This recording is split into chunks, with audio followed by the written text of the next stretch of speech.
Since we can't go any closer here, here's a quick look at the Maxx Force construction site.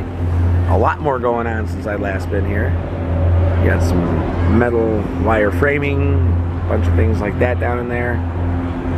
Some pipes, probably for a tunnel of some sort. Yeah, starting to come along and looking cool. Just can't go around and see everything else, but I like it.